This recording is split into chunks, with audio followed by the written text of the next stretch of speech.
देखो सिलेबस तो कुछ आया नहीं अभी, बहुत ज्यादा क्लियर तो है नहीं सिलेबस में क्या रहेगा कैसा रहेगा, संभावित है बस, किसी के पास कुछ क्लियर जानकारी नहीं है। अब न्यूज़पेपर में जो आया था, जो नवभारत वाले कवरेज किए थे, उसके हिसाब से 70-30 बताते हैं वो लोग, कि 70 नंबर का आपका विषय आएगा, 30 नंबर का सीडीपी हिंदी अंग्रेजी कंप्यूटर और सामान्य ज्ञान आएगा। कुछ कोचिंग वाले ऐसा भी निकाल दिए कि 65 और 35 आएगा, तो कंफर्म कुछ नहीं है। कुछ कोचिंग वाले ऐसा बता रहे हैं, देखिए एक बार थोड़ा समझना, कुछ कोचिंग वाले ऐसा बता रहे हैं 65 और 35 का रहेगा। ये तो तय है कि 100 प्रश्नों का ही स्ट्रक्चर व्यापम तैयार करेगा हर पेपर में। हर पेपर में 100 प्रश्न आएंगे, प्रत्येक प्रश्न होगा 1 अंक का, मतलब 100 अंकों का पेपर होगा, ये तो तय है। व्यापम के हर एग्जाम इसी पैटर्न में हो रहे हैं। अब सही उत्तर के लिए 1 नंबर मिल रहा है, गलत के लिए 0.25 माइनस हो रहा है, और 2 घंटे का समय है। व्यापम का ये स्ट्रक्चर हर एग्जाम में आ रहा है, यही स्ट्रक्चर हर एग्जाम में, जितने एग्जाम्स व्यापम के हो रहे हैं सारे एग्जाम्स में यही स्ट्रक्चर व्यापम का देखने को मिल रहा है। अब कुछ कोचिंग वाले ऐसा बता रहे हैं 65-35, 65-35 का मतलब, जैसे मैं गणित विषय की ही बात करूं तो 65 नंबर का गणित आएगा, उनका कहना है 65 नंबर का गणित आएगा, और बचे 35 में आपका सीडीपी है 10 नंबर का, सॉरी 15 नंबर का, हिंदी है 5 नंबर का, अंग्रेजी है 5 नंबर का, कंप्यूटर है 5 का, और सामान्य ज्ञान है 5 का। ऐसा बहुत सारे कोचिंग वाले बोल रहे हैं कि इस प्रकार का पैटर्न आएगा, ऐसा डाल दिए हैं। नवभारत पेपर को देखोगे आप, जब कवरेज हुआ था तो नवभारत पेपर में आया था कि 70 और 30 का सेक्शन ऐसा रहेगा, 70 और 30 का, 70 और 30 का, 70 का गणित आएगा, 70 का गणित आएगा, और बचे 30 में 10 का सीडीपी है, 5 का हिंदी, 5 का अंग्रेजी, 5 का कंप्यूटर और 5 का सामान्य ज्ञान। नवभारत में ऐसा कवरेज हुआ था। तो अब कंफर्मेशन नहीं है किसी के पास कि क्या होगा कैसा होगा, 70-30 होगा कि 65-35 होगा, कुछ भी कंफर्म नहीं है। मान के चलिए 65-35 ही हो रहा है या 70-30 ही हो रहा है, तो बस फर्क पड़ेगा कि यहां पर आपके विषय के 65 प्रश्न आ रहे हैं, सीडीपी 15 है, यहां पर आपके विषय के 70 प्रश्न आ रहे हैं और सीडीपी 10 है। नवभारत वाले को देखेंगे तो ऐसा लिखा है, और मेरे को संभावना इसी प्रकार की लग रही है, क्योंकि ये देखेंगे ना आप तो नवभारत में मेंशन भी किया था कि गणित के जो 7 सेक्शन हैं, गणित के 7 सेक्शन, सबसे पहले अंक गणित है, अंक गणित, इसके बाद बीज गणित, बीज गणित है, इसके बाद आप देखेंगे तो आपको मिल जाएगा ये पूरा का पूरा त्रिकोणमिति, त्रिकोणमिति, इसके बाद आपको मिलेगा ज्यामिति, ज्यामिति, इसके बाद आपको मिलेगा क्षेत्रमिति, क्षेत्रमिति, इसके बाद आपको मिलेगा सांख्यिकी, और एक सेक्शन और है गणित का इतिहास, गणित का इतिहास, ऐसा लिखा था। 10-10 प्रश्न आएंगे हर सेक्शन से, ऐसा उसमें नवभारत में जो कवरेज हुआ था वहां पर इस प्रकार की बातें लिखी गई हैं। ये देखिए 10-10 प्रश्न हर सेक्शन से आएंगे, मतलब ये 70 नंबर हो गया आपका गणित का, ऐसा लिखा हुआ है। तो इसी को लेके चलिए कि ऐसा ही कुछ होने वाला है। विषयवार होगा ये तो तय है, क्योंकि राजपत्र में भी ऐसा लिखा हुआ है कि विषयवार होगा। अब विषयवार है तो फिर पेपर भी अलग तरीके का विषयवार ही पूरा का पूरा सेट होगा। तो ये मान के चलिए कि 70-30 को ही लेके अभी चलते हैं अपन, नवभारत में जैसा कवरेज हुआ था वैसा ही लेके चलते हैं। और 70-30 को इसलिए भी बोल रहा हूं क्योंकि यहाँ पे देखो ना एकदम क्लियरली दिख रहा है कि हर सेक्शन से 10 प्रश्न दे रहा है, हर सेक्शन से। अंक गणित का 10 प्रश्न है, बीज गणित का 10 प्रश्न है, त्रिकोणमिति का 10 है, ज्यामिति, क्षेत्रमिति और सांख्यिकी, हर सेक्शन से 10-10 है, और ये गणित का इतिहास, इससे 10 प्रश्न है। अब आप जनरल जो वर्ग 2 का तैयारी किए होंगे इससे पहले जब आप वर्ग 2 का तैयारी किए होंगे, पढ़े होंगे, टेट के लिए पढ़े होंगे या वर्ग 2 की तैयारी किए होंगे इससे पहले, तो आपको ये सब देखने को नहीं मिलता है उसमें, त्रिकोणमिति नहीं मिलता है उसमें, बीज गणित का बहुत कम सेक्शन मिलता है उसमें, ये तो पूरा पूरा गणित का पेडागोजी से संबंधित होगा मेरे को लग रहा है, गणित के पेडागोजी से। समस्या ये है ना कि डिटेल्ड सिलेबस आया नहीं है, बस ऐसा लिखा हुआ है। अब बीज गणित का मतलब तो बहुत ज्यादा होता है यार। अब बीज गणित में वो क्या क्या रखा है, वो किस प्रकार के टॉपिक्स को बीज गणित में डाला है। जानते हैं अंक गणित में क्या क्या पढ़ते हैं? अंक गणित में क्या क्या पढ़ेंगे आप, किस प्रकार के चैप्टर्स आएंगे जानते हैं? क्या होता है अंक गणित, किस प्रकार के चैप्टर्स कवर करेंगे यहाँ पे? हाँ, संख्या पद्धति हो गया, सरलीकरण हो गया, भिन्न संख्या, प्रतिशत, लाभ हानि, समय दूरी, समय कार्य। समझ आ रहा है? मतलब वर्ग 2 का जो सिलेबस था ना, आप लोग देखे होंगे, उसमें जो चैप्टर्स हुआ करते थे कि संख्या पद्धति है, सरलीकरण है, भिन्न संख्या है, वर्गमूल घनमूल है, घातांक करनी है, औसत है, प्रतिशत है, लाभ हानि, समय दूरी, समय कार्य, साधारण ब्याज, चक्रवृद्धि ब्याज, इस प्रकार के चैप्टर्स आप कवर करेंगे कहां पर? अंक गणित में। समझ आ रहा है? 10 प्रश्न आएंगे यहां से, इस प्रकार के सारे चैप्टर्स आप कवर करेंगे अंक गणित में। बीज गणित में क्या पढ़ते हैं जानते हैं? बीज गणित में क्या पढ़ते हैं? बीज गणित में क्या पढ़ते हैं? हाँ, बीज गणित में बहुत कुछ है पढ़ने को। बीज गणित में सबसे पहले तो वो एल्जेब्रिक फॉर्मूलेस पढ़ते हैं, बीज गणितीय सूत्र, ए प्लस बी का होल स्क्वायर, ए प्लस बी का होल क्यूब, ए माइनस बी का होल स्क्वायर, ए क्यूब प्लस बी क्यूब, ए क्यूब माइनस बी क्यूब, ये सब सीखे हैं ना आप? वो बीज गणितीय सूत्र हैं पूरे, वो सूत्र कवर करने होंगे। बहुपद पढ़ना होगा, पूरा पूरा बहुपद पढ़ना होगा। अब बहुपद पढ़ेंगे तब वहां से आपको समझ में आएगा रैखिक समीकरण और वर्ग समीकरण। रैखिक समीकरण का मतलब युगपत समीकरण या लीनियर इक्वेशन।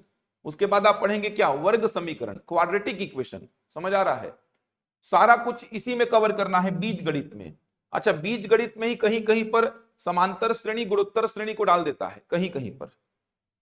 तो बीज गणित का मतलब देखा जाए तो ये सब आप देखे होंगे, जो आप लोगों के सिलेबस में, आप लोगों का सिलेबस आप देखेंगे तो एक इकाई जो है ना, जहां पर इस प्रकार के प्रश्न आते हैं, भाग देने वाले, जोड़ने वाले, इस प्रकार के प्रश्न आते हैं आप लोगों के सिलेबस में है वो इकाई, जहां पे इस प्रकार से भाग दिलवाएगा आपको। देखो जैसे 3x square plus 5x plus 6, इसको भाग देने बोलेगा किससे? मान लो एग्जाम्पल के लिए x प्लस 5 से भाग देने बोलेगा इसको।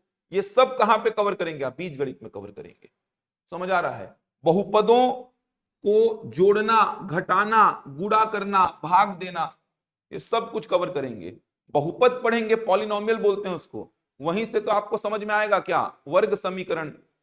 समझ आ रहा है? वहीं से आपको समझ में आएगा रैखिक समीकरण। तो बीज गणित का सेक्शन वैसे तो बहुत बड़ा है, इसमें तो बहुत कुछ पढ़ा जाता है। अब दिक्कत यह है कि बीज गणित में पढ़ना क्या क्या है, वो डिटेल्ड सिलेबस आएगा तो ही समझ में आएगा। मैं एक जनरल जानकारी दे रहा हूं कि 10th तक आप बीज गणित में क्या क्या पढ़ते हैं। अब क्या पता कुछ एक्स्ट्रा टॉपिक्स डाल दे वो, क्योंकि 10 प्रश्न आने हैं, तो बीज गणित में क्या पता कुछ एक्स्ट्रा टॉपिक्स भी आ जाएं।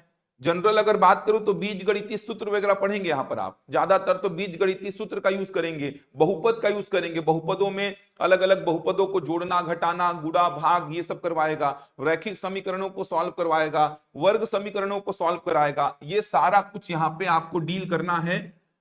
अभी जो सिलेबस होता है व्यापम का या पीएससी का, उसमें बीज गणित बहुत ज्यादा नहीं है, एकदम सामान्य बीज गणित है। लेकिन अब आप लोग में हो सकता है कि पूरा अलग से एक सेक्शन ऐड किया है, तो हो सकता है कि बीज गणित का कुछ एडवांस भी आपको देखने को मिल जाए। 11th 12th का टॉपिक्स होने का संभावना कम रहेगा, 10th तक का ही टॉपिक्स रखेगा। 11th 12th का मेरे को लगता नहीं है इसमें डालेगा, क्योंकि 11th 12th का अगर यहां पर डाल दिया वर्ग 2 में, तो फिर वर्ग 1 में क्या डालेगा वो? समझ आ रहा है? वर्ग 1 व्याख्याता में गणित में क्या डालेगा? अगर शिक्षक में वर्ग 2 में ही वो 11th 12th का डाल दिया, तो फिर व्याख्याता में क्या डालेगा वो? तो 10th तक का ही रखेगा। लेकिन बीज गणित बहुत सारा है पढ़ने को, तो थोड़ा सा वेट करेंगे इसके लिए। डिटेल्ड सिलेबस जारी होगा, विज्ञापन जारी होगा, तो समझ में आएगा कि बीज गणित में कितना सेक्शन कवर करना है। त्रिकोणमिति ये भी नया रहेगा आपके लिए, क्योंकि जनरली पीएससी और व्यापम के एग्जाम्स में त्रिकोणमिति नहीं आता है।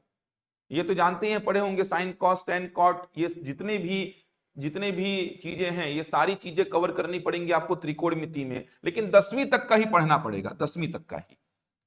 अब मुझे जहां तक लगता है ना, सीजीपीएससी का मेंस का जो एग्जाम होता था, सीजीपीएससी मेंस की बात कर रहा हूं, सीजीपीएससी मेंस में 2017 तक जो सिलेबस था, 2017 मेंस तक, 2017 मेंस तक जो सिलेबस था ना, वहां पर ये बीज गणित का सेक्शन भी रहता था, त्रिकोणमिति का सेक्शन भी रहता था, और वो 10वीं स्तर तक का ही रहता था। तो वैसा ही कुछ रखेगा, 10वीं स्तर तक का ही त्रिकोणमिति, 10वीं स्तर तक का ही बीज गणित रहता था। तो वही सब चीजें यहां पर आपको दिखाई देंगी, वही सारी चीजें। 11th 12th का नहीं डालेगा, 11th 12th बहुत ज्यादा टफ हो जाएगा, बहुत लेंदी हो जाएगा। 10th तक का ही रखेगा त्रिकोणमिति को। तो त्रिकोणमिति में जानते तो हैं आप क्या क्या पढ़ना है, साइन कॉस टेन, इनसे जुड़े जितने भी प्रश्न है वो सारे प्रश्नों को डील करना होगा। तो ये एकदम नया लगेगा आप लोग को, क्योंकि जनरली आप लोग पीएससी या वापम की तैयारी में इसको पढ़ते ही नहीं हो। इसके बाद ज्यामिति वाला सेक्शन आप जानते हैं क्या होता है। ज्यामिति क्षेत्रमिति तो अभी भी पढ़ते ही हैं आप, उसमें हो सकता है थोड़ा एडवांस और पढ़ना पड़े, थ्योरम्स बहुत सारे कवर करने पड़े। अभी तो 2-4 थ्योरम्स पढ़ लेते हैं अपन, रेखा कोण को पढ़ लेते हैं, बहुभुज पढ़ लेते हैं, मतलब सामान्य जानकारी अभी पढ़ लेते हैं, उसके बाद अपन काम चला लेते हैं। लेकिन अब सेपरेट 10 प्रश्न आएंगे, मतलब ज्यामिति में बहुत कुछ पढ़ना पड़ेगा आपको, सारे थ्योरम्स कवर करने पड़ेंगे। ज्यामिति में बहुत कुछ देगा, मुझे लग रहा है इसमें निर्देशांक ज्यामिति को भी ऐड कर देगा, कोऑर्डिनेट ज्योमेट्री को भी मेरे को लग रहा है इसमें ऐड करेगा। तो ज्यामिति जो पढ़ते हैं अभी, उससे थोड़ा ज्यादा ही पढ़ना पड़ेगा। अभी तो जैसे अपन क्या पढ़ लेते हैं, कुछ इंपॉर्टेंट प्रमेय पढ़ लेते हैं, कुछ इंपॉर्टेंट थ्योरम्स देखते हैं, आप रेखा कोण पढ़ लेते हैं, आप उसी में बहुभुज पढ़ लेते हैं, आप थोड़ा मोड़ा त्रिभुजों की सर्वांग समता समरूपता ये सब पढ़ लेते हैं। समझ आ रहा है, बहुत ज्यादा नहीं पढ़ते हैं, जनरल आप पढ़ लेते हैं तो भी आपका काम चल जाता है, उद्धृत से प्रश्न मिलता है। लेकिन सेपरेट ज्यामिति का एक सेक्शन लिख दिया है, इसका मतलब वो ज्यामिति में बहुत कुछ देगा, ज्यामिति में बहुत सारा काम करना पड़ेगा आपको। तो इसमें भी बहुत कुछ नया मिल जाएगा आपको, बहुत कुछ नया मिलेगा इसमें आपको। अब क्षेत्रमिति में आप जानते हैं, क्षेत्रमिति में क्या पढ़ेंगे, पूरा 2D कवर करना पड़ता है और पूरा 3D, 2D और 3D पूरा कवर करना पड़ेगा इसमें। ये तो आज भी सिलेबस में व्यापम के हर एग्जाम में है, पीएससी के हर एग्जाम में है। तो 2D 3D पूरा कवर करना पड़ेगा इसमें। 2D मतलब 2 डायमेंशनल फिगर्स, त्रिभुज चतुर्भुज वृत्त। 3D मतलब 3 डायमेंशनल फिगर, जैसे बेलन शंकु गोला घन घनाभ, उसमें सब कुछ डिटेल में कवर करना पड़ेगा। सांख्यिकी में क्या पढ़ते हैं जानते हैं, क्या आता है सांख्यिकी में, ये तो अभी भी आपके सिलेबस में है। माध्य माध्यिका बहुलक परिसर, बारंबारता बंटन सारणी दे देगा, उसका माध्य पूछेगा, माध्यिका पूछेगा, बहुलक पूछेगा। इसके अलावा और क्या क्या पढ़ते हैं सांख्यिकी में, पूरा का पूरा डीआई, डेटा इंटरप्रिटेशन, जिसमें पाई चार्ट है, बार ग्राफ है, लाइन ग्राफ है, टेबल है, ये पूरा कवर करेंगे। इसके अलावा प्रायिकता भी कवर करते हैं, प्रायिकता भी है सांख्यिकी में, प्रायिकता भी रहता है। और उसको रखेगा कि नहीं रखेगा वो देखने वाली बात है।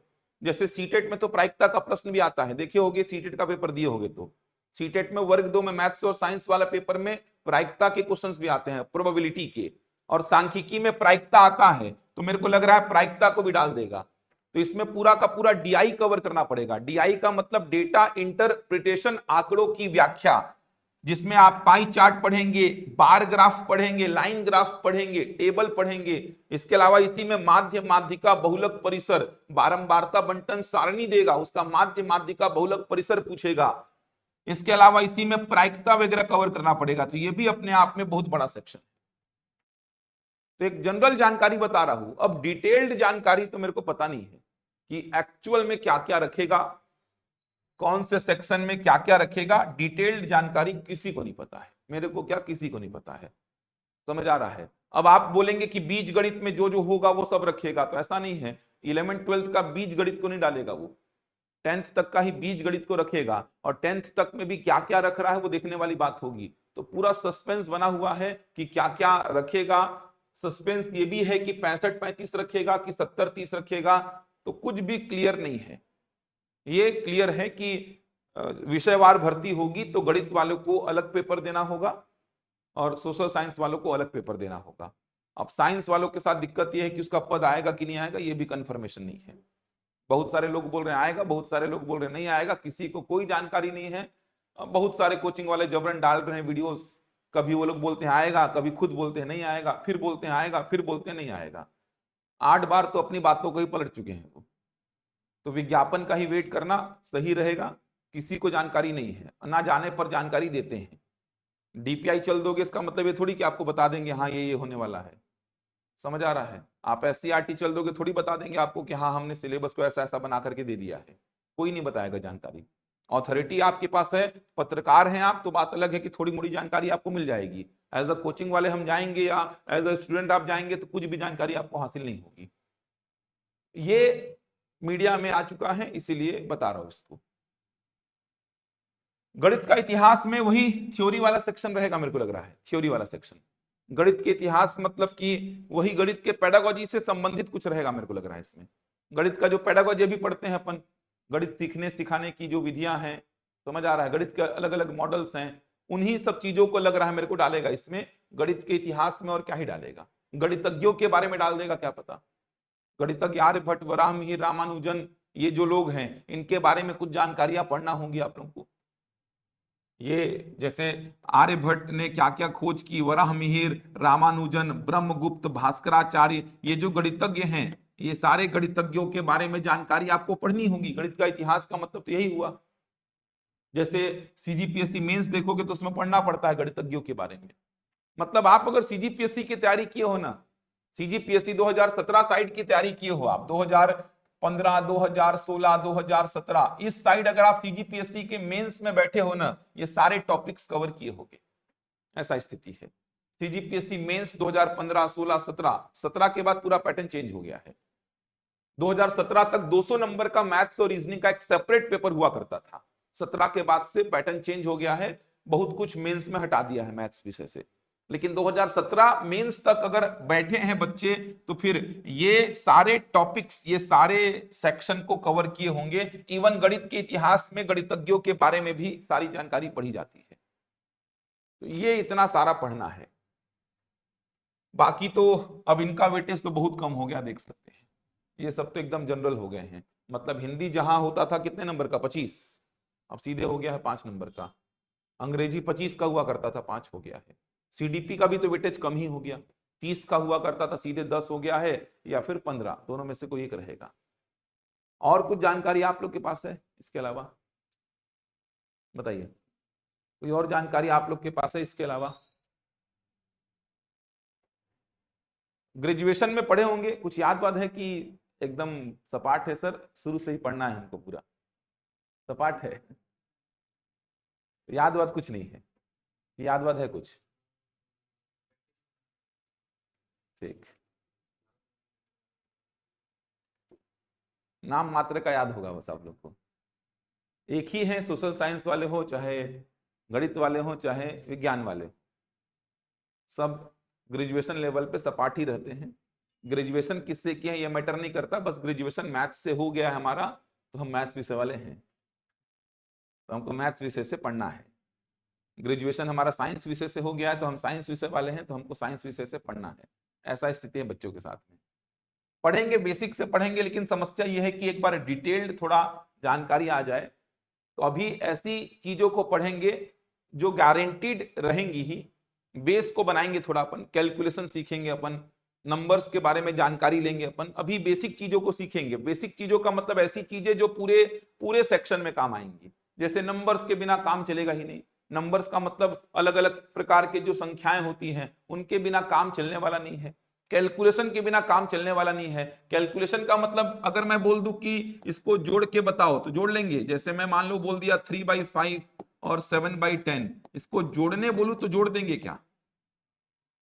कितना आएगा जोड़ने पर? ये तो सामान्य जानकारी, इतना तो उम्मीद करूंगा मैं बनेगा आपसे। कितना आएगा? 13/10 आएगा। ये कैलकुलेशन की बात कर रहा हूं। तो बेसिक चीजें जिसकी आवश्यकता पड़ेगी इस महीने, उम्मीद तो है कि पूरी डिटेल्ड जानकारी आ जाएगी, विज्ञापन जारी हो जाएगा। इस महीने पूरी संभावना है, इस महीने पूरी संभावना है कि विज्ञापन जारी हो जाएगा, डिटेल्ड जानकारी सब आ जाएगी। तो पता चलेगा कि क्या क्या पढ़ना है एग्जैक्टली। अंक गणित में कितने सारे चैप्टर्स कवर करने हैं, इन सारे सेक्शन की डिटेल्ड जानकारी आपको मिल जाएगी। तो फिलहाल अपन क्या करेंगे, जो बेसिक चीजें हैं जो कि पूरे गणित में काम में आएंगी उन्हीं को पढ़ेंगे। जब तक विज्ञापन जारी होगा बेसिक चीजें जो कि रहेंगी ही और जो पूरे गणित में काम आएंगी। संख्याओं के बारे में सीख लेंगे जब तक अपन, कैलकुलेशन हर प्रकार का सीख लेंगे। जैसा भी कैलकुलेशन आएगा हर प्रकार का कैलकुलेशन सीख लेंगे। जैसे मैं इसका उत्तर बोलूं तो क्या बताओगे, बताना। ये भी कैलकुलेशन का ही पार्ट है, ये सारा कुछ पढ़ा दूंगा पहले ही। ये देखिए, जैसे मैं अगर बोलूं कि इसका उत्तर अगर आपसे पूछूं तो इसका उत्तर क्या बताओगे? इसका उत्तर क्या बताओगे? 64। क्या आएगा और कुछ अलग? यही सब कैलकुलेशन की बात कर रहा हूं मैं, यही सब कैलकुलेशन सीखेंगे आप। क्या आएगा इसका उत्तर? 64। ऑनलाइन वाले क्या आएगा? क्या आएगा? आना चाहिए। एग्जैक्ट क्या आएगा बताओ? 64 की 4। आना चाहिए का मतलब क्या होता है गणित में? या तो आएगा या तो नहीं आएगा। इसका उत्तर क्या आएगा? 4 आएगा इसका उत्तर। समझ आ रहा है? यही बेसिक चीजें, छोटी मोटी चीजें हैं जहां पर बच्चे मार खाते हैं। यही चीजों को पहले सीखना होगा। ये चीजें सीख गए तो काम बनेगा। आप लोग को लगता है का मतलब गुणा होता है, तो का को आप गुणा बना दिए हैं। फिर आप बोल रहे हैं कि भाग और गुणा में पहले क्या होता है? भाग। तो आपने पहले भाग दिया 16, फिर गुणा किया 16 चौको 64। गलत है ये। भाग और का में पहले किसकी बारी आती है? का की। वी बॉड मास रूल जब आप पढ़ेंगे, वी बॉड मास रूल जब आप पढ़ेंगे तो यहां पे समझेंगे कि ओ का मतलब ऑफ, हिंदी में इसको का बोलते हैं। ओ का मतलब ओपन भी होता है, लेकिन ओ का मतलब ऑफ भी होता है, इसको बोलते हैं का। डी का मतलब डिवीजन, इसको बोलते हैं भाग। एम का मतलब मल्टीप्लीकेशन, इसको बोलते हैं गुणा। तो भाग और का में पहले बारी किसकी आती है? का की। एक्चुअल में का और गुणा दोनों अलग अलग चीज हैं।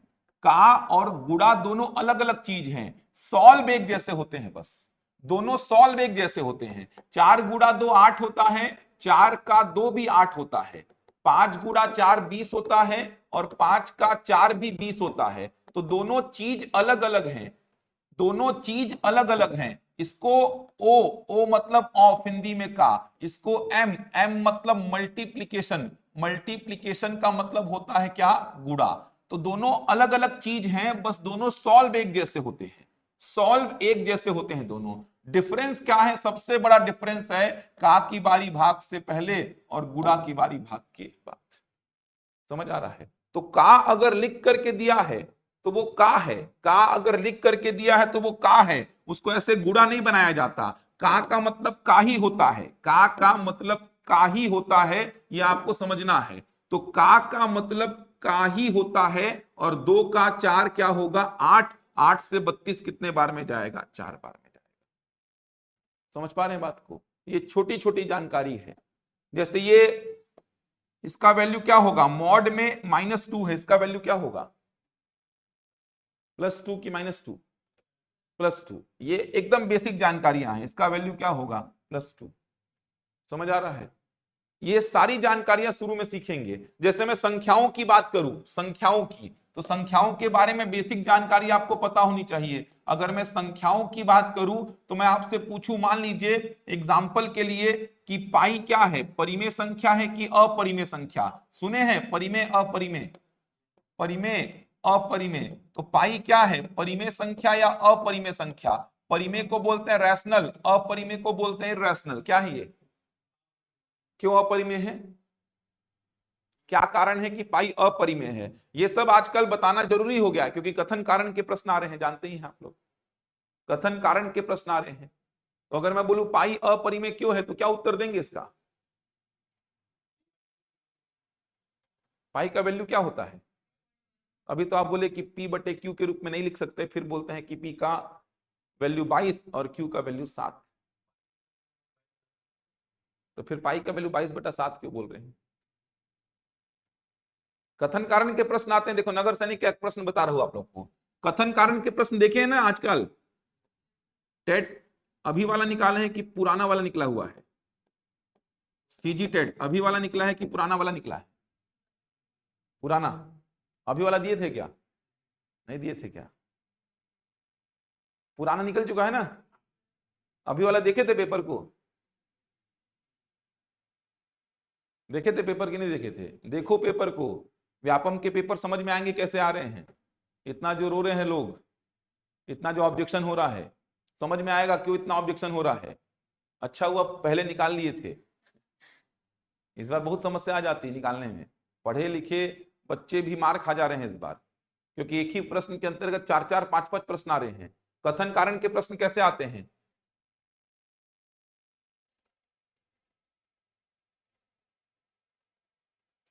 इकोनॉमी कहां लग रहा है?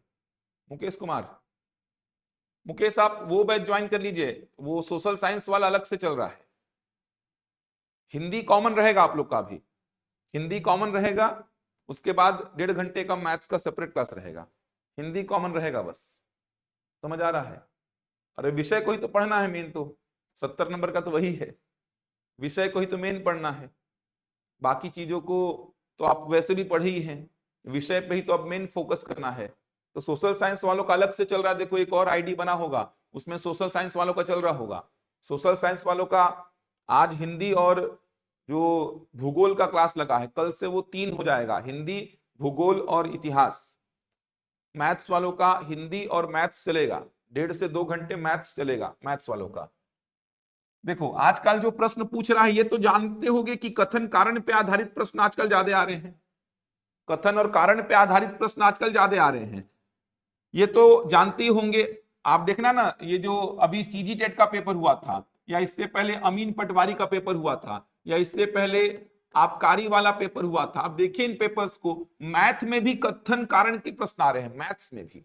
सोचो, मैथ्स में कथन कारण के प्रश्न आ रहे हैं, और एक नहीं 7-8 प्रश्न रहे होंगे 30 में। सोचो 30 में 7-8 प्रश्न कथन कारण के, 7 से 8 प्रश्न। और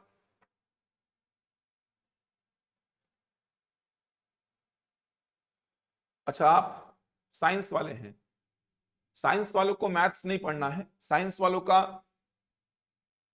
केवल साइंस ही रहेगा। अब साइंस वालों के साथ समस्या यह है कि साइंस का पद आएगा कि नहीं वही क्लियर नहीं है, इसीलिए उसको चला नहीं रहे हैं अभी, फिर बच्चों के साथ धोखा ना हो जाए। तो साइंस वालों का पद आएगा कि नहीं वो अभी क्लियर ही नहीं है। बहुत जगह पे जानकारी आ रही है कि साइंस का पद नहीं है वर्ग 2 में, इसीलिए भी साइंस का क्लास लगा नहीं रहे हैं। अभी मैथ्स वाला चल रहा है और सोशल साइंस वाला चल रहा है। साइंस वाले अगर आप हैं तो आप अभी खुद से तैयारी करिए, घर में बैठ करके थोड़ा कॉमन चीजों को पढ़ते रहिए। जैसे ही विज्ञापन जारी होता है, साइंस का अगर पद रहता है तो फिर शिक्षक भर्ती में जाइए, नहीं रहता है तो फिर मंडी इंस्पेक्टर हो गया, मतलब मंडी सब इंस्पेक्टर का जो एग्जाम आया है उसको देखिए, या फिर प्रयोगशाला वाला देख लीजिए, वो भी तो आया है ना, 12वीं बेसिस पे है ना वो, तो उसमें बीएड डीएड की आवश्यकता नहीं है, टेट की आवश्यकता नहीं है उसमें, केवल 12वीं बेस पे वो एग्जाम है, उसको देख सकते हैं। देखिए व्यापम के जो प्रश्न आ रहे हैं गणित के, उसमें कथन कारण के प्रश्न भी आ रहे हैं, और हम लोग एससीईआरटी भी गए थे और व्यापम के ऑफिस भी गए थे, तो वहां पर यही जानकारी मिली कि आने वाले एग्जाम्स में भी इसी प्रकार के प्रश्न आने की पूरी संभावना है। एकदम साफ साफ कह दिया गया है कि आने वाले एग्जाम्स में भी ऐसे ही प्रश्न आने की संभावना है। अब कथन कारण के प्रश्न गणित में आते हैं तो बहुत समस्या है। गणित में कथन कारण के प्रश्नों का प्रैक्टिस में समस्या यह है, पहली बात तो किसी भी बुक में आपको कथन कारण के प्रश्न नहीं मिलेंगे, किसी भी बुक में। आप कोई भी बुक उठा के पढ़िए, कथन कारण के प्रश्न आपको किसी भी बुक में नहीं मिलने वाले। आप आर एस अग्रवाल देख लीजिए, एस डी यादव देख लीजिए, राकेश यादव देख लीजिए, आप आर डी शर्मा देख लीजिए, किसी भी बुक में कथन कारण के प्रश्न गणित में आपको नहीं मिलेंगे। तो दिक्कत पहली तो ये आ गई। यूट्यूब में सर्च करेंगे तो भी कथन कारण के प्रश्न कहीं नहीं मिलेंगे आपको। चैट जीपीटी वगैरह से सर्च करेंगे कि कथन कारण के प्रश्न निकाल के दो मेरे को, तो कथन कारण के प्रश्न तो निकाल देगा। जब उसका उत्तर मांगोगे उससे, तो किसी में उत्तर कुछ लेगा, किसी में उत्तर कुछ लेगा। तो चैट जीपीटी पे पूरा भरोसा नहीं कर सकते आप। तो कथन कारण के प्रश्नों में गणित में बहुत समस्या है। एक बात यह भी है कि कथन कारण के प्रश्न गणित में पूछे ही नहीं जाने चाहिए। पहली बात, कथन कारण के प्रश्नों को गणित में डालने का क्या औचित्य है, आप खुद सोचो ना। कथन कारण के प्रश्न का मतलब समझ आता है, पहले कथन को इंडिविजुअल चेक करो कि वो सही है कि गलत है, फिर कारण को इंडिविजुअल चेक करो कि वो सही है कि गलत है। अगर दोनों सही हो गए तो फिर ये भी चेक करो कि ये कारण कथन की व्याख्या कर रहा है कि नहीं कर रहा है। ये समस्या है। अब आप मेरे को बताओ, गणित में किसी भी समस्या को सॉल्व करने के तो बहुत सारे तरीके हैं ना। गणित में किसी भी समस्या को सॉल्व करने के बहुत सारे तरीके हैं, बहुत सारे तरीके। कोई एक तरीका तो है नहीं। जैसे मान लो मैंने प्रतिशत का कोई प्रश्न आपको दिया, अब आप उसको प्रतिशत से सॉल्व ना करके मान लो किससे सॉल्व कर रहे हो, अनुपात से। प्रतिशत के प्रश्नों को अनुपात से भी तो सॉल्व किया जाता है। बहुत सारे टीचर ऐसा पढ़ाते हैं कि प्रतिशत को प्रतिशत हटा करके हर जगह पे क्या बना देते हैं, रेशियो, और रेशियो से पूरे प्रश्न को निपटा देते हैं। अब मान लो प्रतिशत का कोई प्रश्न आया कथन में, मैंने उस कथन के सत्यता की जांच की कि हाँ भाई वो कथन क्या है, सही है। कारण को चेक किया, कारण भी क्या है, सही है। अब मेरे को यह देखना पड़ेगा कि ये कथन के सत्यता की जांच जो मैं किया हूं उसमें कारण का कोई रोल है कि नहीं है। मतलब मेरे को बांध दिया, मेरे को बांध दिया कि इस कथन की सत्यता की जांच में आप इस कारण का थोड़ा जिक्र हो रहा है कि नहीं चेक करो। भाई गणित में किसी भी समस्या को सॉल्व करने के बहुत सारे तरीके हैं, आप तो मेरे को बांध दे रहे हो कि आप इसी के तहत चेक करो कि आ रहा है कि नहीं आ रहा है। समझ पा रहे हैं? बहुत समस्या है गणित में, कथन कारण के प्रश्नों को सॉल्व करने में बहुत ज्यादा समस्या आती है, बहुत समस्या है। समझ आ रहा है? समझ में नहीं आएगा कि व्याख्या कब कर रहा है कब नहीं कर रहा है। और आजकल आ रहे हैं प्रश्न, कथन कारण के प्रश्न भरपूर आ रहे हैं, हर एग्जाम में आ रहे हैं। तो शिक्षक भर्ती में भी नए पैटर्न के ही पूरे क्वेश्चंस आएंगे। और दूसरी समस्या ये भी है कि 70 प्रश्न 65 प्रश्न आए तो 2 घंटे में उनको सॉल्व भी करना है।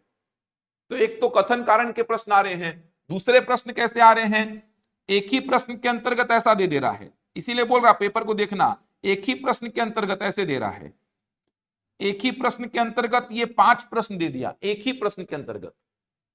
यहां पर बोला सिंपल इंटरेस्ट निकालो ऐसा ऐसा करके, यहां पर बोला कंपाउंड इंटरेस्ट निकालो, यहां पर बोला मूलधन निकालो, यहां पर बोला दर निकालो, यहां पर बोला समय निकालो, इस प्रकार का बोल दिया। समझ आ रहा है? ऐसे डेटा आपको दे दिया कि यहां पर आपको ये निकालना है, यहां पर ये निकालना है, यहां पर ये, यहां पर ये, यहां पर ये, ऐसे निकालने बोल दिया। और बोला जो आंकड़े प्राप्त होंगे उन आंकड़ों को आरोही क्रम में जमाओ। ये पूछा है, 5-6 प्रश्न आया था अभी सीजीटेट में। इसका मतलब आपको इन सबको क्या करना पड़ेगा, सॉल्व करना पड़ेगा। सॉल्व करने के बाद जो आंकड़े आए उनको आरोही क्रम में जमाने पर जे के एल एम में क्रम क्या होगा वो बताना है आपको। सोचो कितना लेंदी हो गया क्वेश्चन। एक ही प्रश्न के अंतर्गत 5 प्रश्न सॉल्व करने पड़ रहे हैं, इसीलिए बच्चे रो रहे हैं। सीजीटेट के पेपर में बच्चों का रोने का वजह यही है, यही है। अब सोचो ना, एक ठो प्रश्न करने की बजाय उनको कितना करना पड़ रहा है, 5। और कैसे प्रश्न आए हैं देखना, सांख्यिकी में कैसे प्रश्न आ रहे हैं। जैसे मान लो ये टेबल दे दिया, इस टेबल में क्या किया, जैसे मान लो यहां पर बात किया अलग अलग कंपनियों की, यहां पर अलग अलग कंपनियों की बात किया, यहां पर बात किया उनके मांग की और उनके उत्पादन की। मतलब कंपनी में मांग कितना हो रहा है और उनका उत्पादन कितना हो रहा है। उसके बाद क्या कर रहा है ऐसा, ये देखो, उसके बाद ऐसा कर रहा है जे के एल एम, ऐसा किया।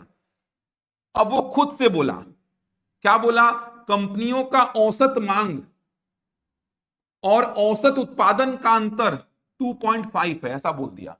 कंपनियों के औसत मांग और औसत उत्पादन का अंतर 2.5 है। अब आप चेक करिए, औसत मांग निकालिए, औसत मांग निकाल पाएंगे? इन सबको जोड़ के क्या करेंगे, 5 से भाग, इन सबको जोड़ के 5 से भाग, फिर दोनों का अंतर देखेंगे 2.5 आ रहा है कि नहीं। अगर दोनों का अंतर 2.5 आया, इसका मतलब ये कथन क्या है, सत्य है।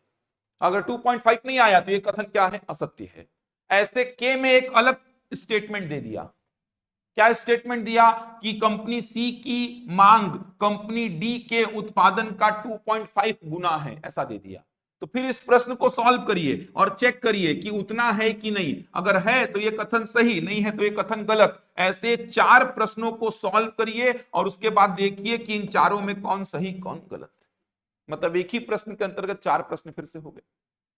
समझ आ रहा है? चारों को सॉल्व करना पड़ेगा। ऑप्शन कैसे हैं, केवल जे और के सही है, जे के एल एम चारों सही हैं, इस प्रकार के ऑप्शंस। मतलब एक ही प्रश्न के अंतर्गत 3-3 4-4 प्रश्न सेट हो रहे हैं, ये समस्या आ रही है। सही जोड़ी बनाने वाले प्रश्न आ रहे हैं। सही जोड़ी बनाने वाले प्रश्न कैसे आ रहे हैं, जैसे यहां पे 4 ठो प्रश्न लिख दिया, 4 प्रश्न, इधर पे 4 प्रश्न लिखा और इधर पे वो क्या किया इस प्रकार से, ये देखिए 1 2 3 4, यहां पे 4 आंकड़े लिख दिया, इधर पे 4 प्रश्न, यहां पे 4 आंकड़े। उसके बाद बोला सही जोड़ी बनाओ। कम से कम 2 प्रश्न तो यहां पे भी सॉल्व करने पड़ते ही हैं, कम से कम 2 प्रश्न। 2 प्रश्न सॉल्व करने के बाद ऑप्शन मैच हो जा रहा है। अब आप खुद बताओ, ऐसे प्रश्न अगर आ रहे हैं, कथन कारण के प्रश्न आ रहे हैं, इनको जमाने वाले प्रश्न आ रहे हैं, कूट वाले प्रश्न के अंतर्गत 4-4 5-5 प्रश्न सॉल्व करा के बोल रहा है कौन सही कौन गलत, सही जोड़ी बनाने वाले प्रश्न आ रहे हैं, तो फिर आप खुद सोचिए कि समय तो ज्यादा लगेगा ही। इसीलिए तो बच्चे रो रहे हैं। 90 नंबर लाना असंभव जैसा बात था, लाए हैं बच्चे, लेकिन मैक्सिमम बच्चे फेल हो गए, क्वालिफाई नहीं कर पा रहे। संभव ही नहीं है 90 नंबर लाना यार। 90 प्रश्न बनाना, 90 छोड़ो, 90 बनाने का मतलब उसके अंतर्गत मान लो हर प्रश्न के अंतर्गत 2-2 3-3 प्रश्न है, तो 90 तो बोलने का है, वो 270 प्रश्न मान लो मोटा मोटा बनाना है। और ऐसा नहीं कि केवल गणित में किया है, हर सेक्शन में किया है। इसीलिए बोल रहा पेपर को देखना है एक बार सीजीटेट का, समझ में आएगा कि आने वाले एग्जाम्स किस प्रकार के होंगे। अमीन पटवारी का पेपर देखना, और चलो ये सब तो बना लोगे, समय लगेगा। इसमें तो दिक्कत ये भी है ना कि इसमें तो कुछ समझ में ही नहीं आ रहा है बच्चों को, कथन कारण के प्रश्न बनाए कैसे, व्याख्या कब करेगा, व्याख्या कब नहीं करेगा, ये समस्या है। व्याख्या कब करेगा, व्याख्या कब नहीं करेगा। चलो ये सब में सर समय लगेगा, लेकिन अपन स्पीड बढ़ा लेंगे तो समय को कम कर लेंगे। अपन स्पीड बढ़ाएंगे सर, यहां पर 2 प्रश्न सॉल्व करेंगे मिल जाएगा, यहां पर स्पीड बढ़ा लेंगे तो प्रश्न बन जाएगा। इसमें तो स्पीड का कोई मैटर ही नहीं है। इसमें बच्चों को समझ में ही नहीं आ रहा है कि कब कारण कथन की व्याख्या कर रहा है, कब नहीं कर रहा है। इसका प्रैक्टिस करने के लिए क्वेश्चन निकाल रहे हैं तो बुक में क्वेश्चन अवेलेबल ही नहीं है, ना यूट्यूब में ना गूगल में, कहीं पे कथन कारण के प्रश्न नहीं मिलेंगे। क्योंकि ना तो सेंट्रल के एग्जाम में कभी ये आता है, ना तो स्टेट के एग्जाम में कभी ये आया। आजकल व्यापम दे रहा है इसको, आजकल व्यापम भर दिया है, ये स्थिति है। समझ आ रहा है, ये समस्या हो रही है। एक और वेराइटी का प्रश्न आ रहा है व्यापम में, एक और वेराइटी। वो वेराइटी क्या है, जैसे मान लो आपको मैं बोला कि यहां से यहां तक का दूरी कोई व्यक्ति तय कर रहा है, ये 40 किलोमीटर का दूरी 60 किलोमीटर प्रति घंटा की चाल से व्यक्ति तय किया, और ये 60 किलोमीटर का दूरी 50 किलोमीटर प्रति घंटा की चाल से व्यक्ति तय किया। अंक गणित में आएगा ये प्रश्न। यहां से लेकर यहां तक एक दूरी है, 40 किलोमीटर का दूरी को 60 की चाल से तय किया, 60 किलोमीटर का दूरी को 50 की चाल से तय किया। अब पूरी यात्रा में उसकी औसत चाल निकालने के लिए स्टेप्स क्या क्या होंगे, पूरी यात्रा में उसकी औसत चाल निकालना है आपको। अब वो खुद से लिख के दे रहा है, वो क्या लिख के दे रहा है पता है, ऐसा वो ऐसा लिख के दे रहा है, जे में सबसे पहले आप ये करेंगे, के में ये करेंगे, एल में ये करेंगे, एम में ये करेंगे, एन में औसत चाल ये निकलेगा। अब इनको क्रम से जमाओ कि पहले आप क्या करते, बाद में आप क्या करते। बताओ ऐसे प्रश्न का क्या मतलब है यार। औसत चाल निकालने दोगे, मेरा मन है मैं जैसे चाहूं वैसे निकालू यार, आपको क्या करना है कि मैं कैसे निकाल रहा हूं। ये तो फिर सब्जेक्टिव ही ले लो पेपर को आप, सब्जेक्टिव मतलब लिखवा लो पूरा हमसे, हम पूरा जो सीजीपीएससी मेंस होता है वैसा ले लो पेपर को। आप अगर ऐसा पूछना चाह रहे हो, पूछा अमीन पटवारी में ऐसा क्वेश्चन, यही सेम औसत चाल का क्वेश्चन, जे के एल एम एन, फिर बोला है कि इन स्टेप्स को क्रम से जमाओ, कि इस प्रश्न के उत्तर में पहले क्या करते बाद में क्या करते। अरे औसत चाल निकालने का किसी बच्चे का तरीका अलग है, दूसरे का अलग है, तीसरे का अलग है। वो तो कुछ बच्चे खेल खेलते हैं, बस खेल खेल के निकाल देते हैं औसत चाल। सेंट्रल के बच्चों को ऐसा पेपर दे दोगे तो रो देंगे वो लोग तो, क्योंकि सेंट्रल के बच्चे जो एसएससी वाले हैं, बैंकिंग वाले हैं, रेलवे वाले हैं, फिर भी छत्तीसगढ़ में तो यहाँ के टीचर्स जो है सिस्टमेटिक पूरा पढ़ाते हैं, क्योंकि यहाँ के बच्चों का थोड़ा बेस वीक रहता है, तो ट्रिक्स वगैरह जल्दी से समझ नहीं पाते हैं, तो उनको पूरा बेस पढ़ाया जाता है। जैसे मेरी क्लास में पहले पूरा बेस समझाता हूं मैं, वहां से ट्रिक्स वगैरह निकालते हैं अपन। सेंट्रल के बच्चों को देंगे तो रो देंगे वो, अरे ये सब क्या पूछते हो, मेरे से पूछो औसत चाल कैसे निकलेगा, 10 सेकंड में उड़ा दूंगा क्वेश्चन को मैं। ये क्या पूछते हो कि पहले क्या करूंगा बाद में क्या करूंगा। अरे मैं कुछ नहीं किया, सीधे देखा और उत्तर निकाला हूं मैं, अब ऑप्शन कैसे टिक करूं, ये समस्या है। लेकिन पूछ रहा है ऐसा प्रश्न। 3-4 प्रश्न ऐसे आए थे अमीन पटवारी में 20 में, 20 में 3-4 प्रश्न सोचो ऐसे आए थे। ये समस्या है अभी व्यापम के पेपर में। ये भी चलो कर लोगे, मेन समस्या इसी को लेके है। ये भी नहीं मिलता है बुक्स में, कहां मिलेगा ये सब यार, बताओ ना। कौन ऐसा पूछता है, कौन सा एग्जाम ऐसा पूछता है। ये पूरे स्लाइड में जितना लिखा हूं ना, ये आजकल व्यापम का समस्या बना हुआ है। ये है मेन व्यापम का समस्या। ऐसे प्रश्न का कोई औचित्य नहीं है गणित में भाई। एप्टीट्यूड टेस्ट का मतलब मेरा दिमाग जितना जल्दी चलेगा उतना जल्दी उत्तर निकालूंगा, लेकिन ये सब आप एकदम 9वीं 10वीं तक का पूछ रहे हो कि 9वीं 10वीं में बच्चे क्या करते थे, पहले दोनों के समय को तोड़ तोड़ के समय निकाला। पूरा उसमें लिखा है कि पहले समय को इंडिविजुअल कैलकुलेट करेंगे, फिर औसत चाल का फॉर्मूला लगाएंगे, कुल दूरी बटा कुल समय, कुल दूरी इतनी है कुल समय इतना है, भाग देकर के औसत चाल ये प्राप्त होगा। ऐसा करके पूरा लिखा है और इनको स्टेप्स वाइज जमाना है। थोड़ा बुद्धि का प्रयोग करते तो बन जाता, क्योंकि प्रश्न बनाने वाला अलग करने के चक्कर में बेवकूफी भी कर रहा है। बेवकूफी क्या कर रहा है, जैसे पॉइंट एन में क्या लिखता है, औसत चाल ये निकला, तो ऑब्वियस सी बात है तो अंतिम स्टेप ही होगा यार। थोड़ा बुद्धि लगाएंगे तो ये तो अंतिम स्टेप ही होगा ना यार। ऐसा तो है नहीं कि पहले औसत चाल निकाल दूंगा मैं उसके बाद प्रोसीजर फॉलो करूंगा। तो ऑब्वियस सी बात थी, औसत चाल इतना कैलकुलेट किया, ये तो अंतिम स्टेप होगा। और ऑप्शन एक ही ऑप्शन ऐसा था जहां पे एन को अंतिम में रखा था। थोड़ा बुद्धि लगाएंगे तो खेल भी सकते हैं आप। ऐसे प्रश्नों का कोई मतलब नहीं है, मैं ये बोल रहा हूं। थोड़ा बुद्धि लगाएंगे ना, बनाने के चक्कर में, अलग करने के चक्कर में बेवकूफी कर रहा है और कुछ नहीं है। आप खुद सोचो ना, देखना ना, एक प्रश्न दिखाऊंगा मैं आपको आगे चल के। एक पॉइंट ऐसा था इसमें जहां पे लिखा था कि औसत चाल इतना कैलकुलेट किया गया, मतलब वो तो अंतिम ही स्टेप है ना यार, औसत चाल इतना कैलकुलेट किया गया, वो तो अंतिम स्टेप है, मतलब वो कहां आएगा अंतिम में, और ऑप्शन देखोगे तो वो अंतिम में एक ही जगह पे लिखा हुआ, उसी को टिक मारना था आपको, कुछ नहीं करना था आपको। तो अलग कर रहे हैं और बेवकूफी कर दे रहे हैं, खुद नहीं सोच पा रहे हैं हम क्या कर रहे हैं। कथन कारण के प्रश्न बना करके, ऐसे जमाने वाले प्रश्न बना करके बच्चों को बल्कि बेवकूफी बना रहे हो आप, बच्चों को मूर्ख बनाते जा रहे हो। इसमें बच्चों की होशियारी थोड़ी काम आ रही है। आप पूछो जीएस में ऐसे प्रश्नों को समझ में आता है, गणित में ऐसे प्रश्न क्यों पूछ रहे हो, बच्चों को बांध दिए हो कि इसके सत्यता की जांच केवल इसी से करिए, ये दिक्कत आ रही है। संख्या को लेकर के प्रश्न आ रहा है, संख्या जो है इसको लेकर के प्रश्न आ रहा है। अब संख्या को लेकर कथन कारण के प्रश्न कैसे आ रहे हैं देखना, एक आध दो प्रश्न आपको बता रहा हूं मैं, यही सब चल रहा है आजकल, यही सब बच्चों को पढ़ना है। कथन कारण के प्रश्न कैसे आ रहे हैं संख्या को लेकर के, जैसे बोल रहा है कि 0/-2 एक परिमेय संख्या है, 0/-2 एक परिमेय संख्या है, 0/-2 एक परिमेय संख्या, कथन में लिख दिया 0/-2 इज अ रैशनल नंबर। कारण क्या लिखा, 0-2 पूर्णांक है, 0 और -2 पूर्णांक है, ऐसा कुछ मेंशन कर दे रहा है। अब आपको चेक करना है, कैसे करना है, कथन कारण के प्रश्नों को पता है, पहले तो चेक करो कि कथन अपने आप में सही है कि नहीं है। समझ आ रहा है, ये एक अलग प्रश्न मान लो, इसको एक अलग प्रश्न, ये एक अलग प्रश्न मान लो, मतलब दो कथन है, पहले तो दोनों के सत्यता की जांच करो अलग अलग। तो मैं आपसे पूछूं अगर 0/-2 एक परिमेय संख्या है कि नहीं, तो क्या बोलोगे, है?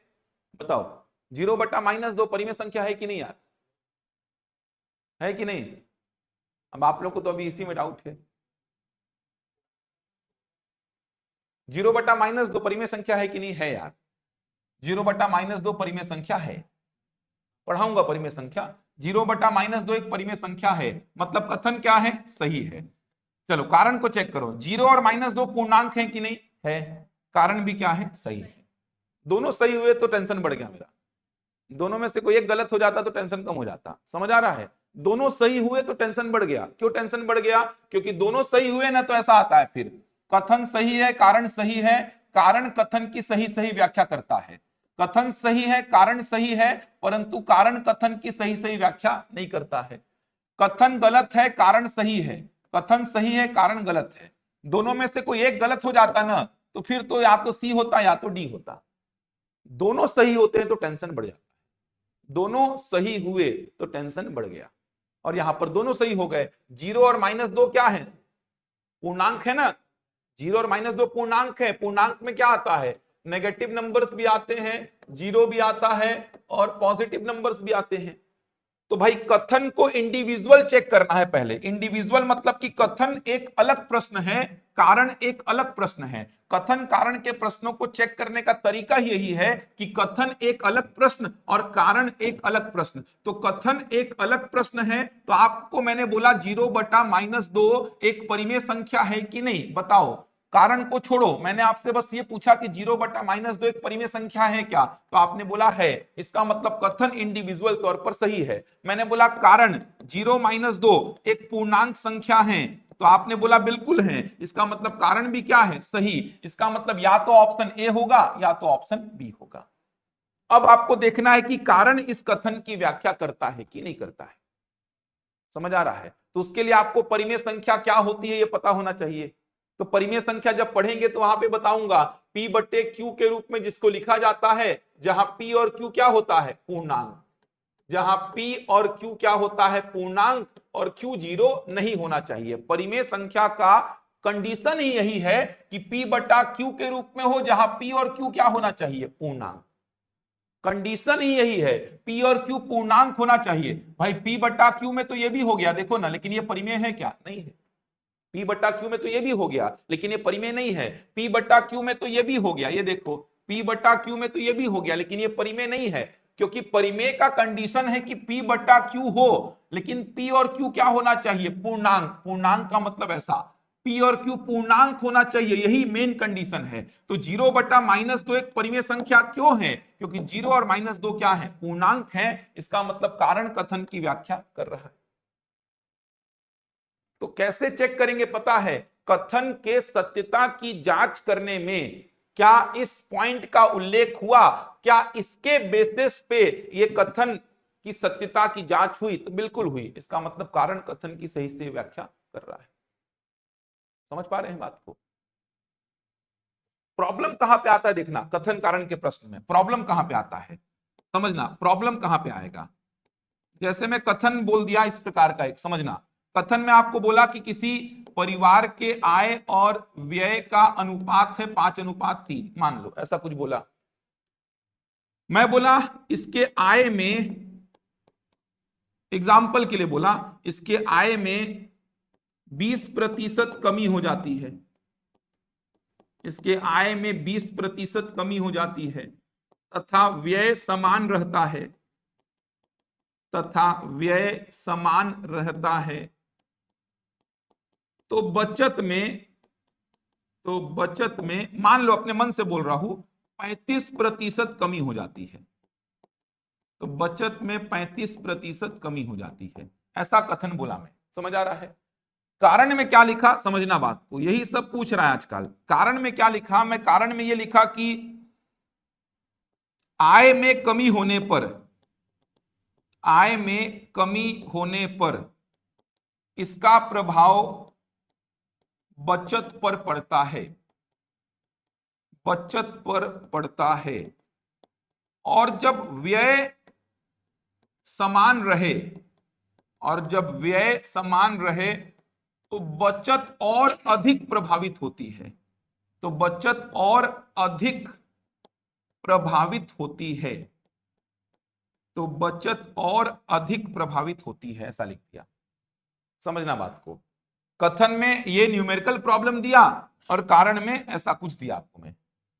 अब आप कथन के सत्यता की जांच करेंगे, कथन को इंडिविजुअल चेक करेंगे। समझना, कथन को इंडिविजुअल चेक करेंगे। इंडिविजुअल चेक करने का मतलब ये एक न्यूमेरिकल प्रॉब्लम हो गया ना, तो आप ये सब कैलकुलेशन करके निकालेंगे कि बचत में 35% कमी हो रहा है कि नहीं हो रहा है, निकालेंगे आप खुद से। वो सब सीखेंगे कैलकुलेशन जब सिखाऊंगा तो। आय और व्यय मान लेंगे 500 और 300, फिर आय इतना हो गया, व्यय इतना है, तो देखेंगे कि बचत में 35% कमी हो रहा है कि नहीं हो रहा है।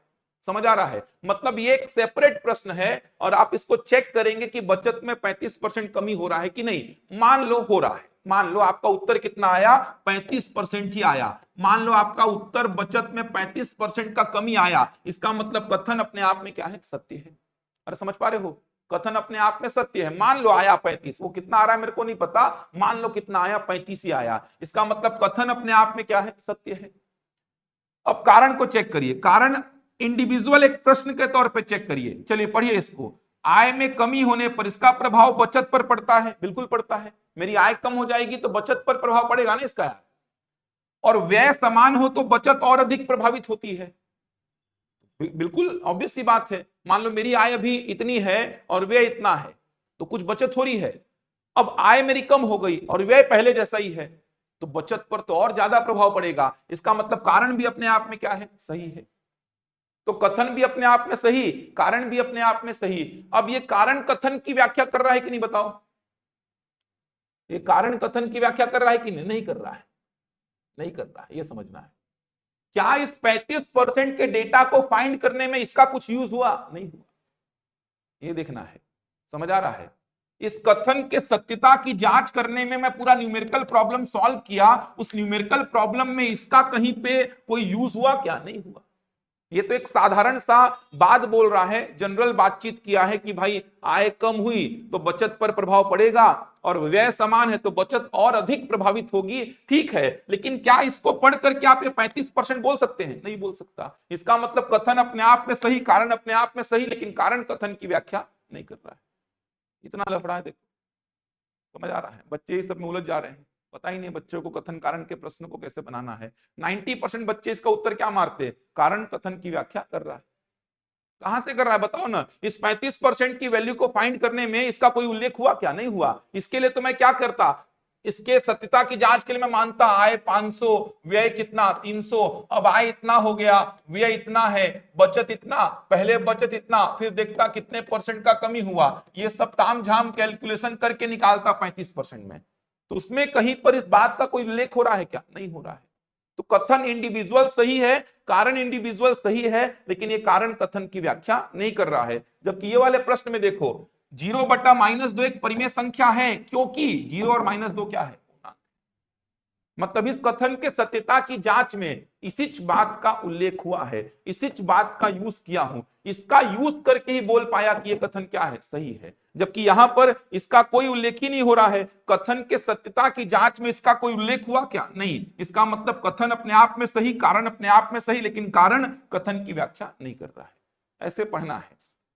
हर चैप्टर में 7-8 प्रश्न कराऊंगा, लगभग 10 प्रश्न मोटा मोटा कथन कारण के, ये सब पूछ रहा है। पेपर को एक बार जाके देखना, अमीन पटवारी का पिछले 3-4 पेपर व्यापम को उठा के देखना, जो जेई का एग्जाम हुआ था एनआरडीए वाला, इसमें तक पूछ दिया भाई कथन कारण को, 10 तो प्रश्न पूछा था, उसमें पूछ दिया है। समझ आ रहा है? तो ये जितने भी सेक्शन है ना, इन सारे सेक्शन में कथन कारण के प्रश्नों को डील करना होगा अपन को। इन सारे सेक्शन में कथन कारण के प्रश्नों को डील करना है।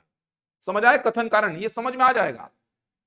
मैं पूरा सीट रेडी कर लिया हूं कथन कारण का, हर चैप्टर का 12-15 प्रश्न मेरे पास अवेलेबल है, वो मैंने 200 प्रश्न निकाल लिए हैं, हर चैप्टर का रेडी है मेरे पास। अभी मैं संख्या के 5-6 प्रश्न आपको ओरली बता सकता हूं कि क्या क्या बनेंगे कथन कारण में।